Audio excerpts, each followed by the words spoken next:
umabot ng 30 years old na kahit jogging hindi ginawa, kahit konting stretching na hindi ginawa, umabot ng 30. Lala nun. Ang lala nun, bro. Again, kailangan, kung wala ka pang 30 ngayon, kung hindi ka pa nakakapag-sports, pare, physical sports, I suggest mag-enroll ka before ka makatungtong ng 30 because yun nga, tuturuan ka nun, magugulpi ka ron, mabubuli ka ron. Hindi naman bully na bubulihin ka ng sadya. Mabubuli ka kasi maraming malakas sa'yo dun. Di ba?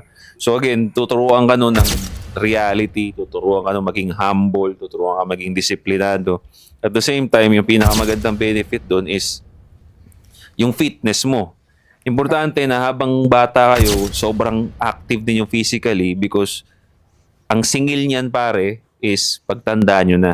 Ang matandang ang umabot ng 30 years old na kahit jogging hindi ginawa, kahit konting stretching na hindi ginawa, umabot ng 30. Lala nun. Ang lala nun, bro. Ang sakit ng katawa mo, onting galaw mo pare, ganun yun. Totoo. So hanggat bata pa kayo, marami pa kayong energy, as much as possible, gamitin nyo yung mga energy na yan, yung flexibility ninyo habang bata. Kasi pagtandaan nyo, hindi ganun kalala yung, kumbaga yung consequences na sa katawan ninyo.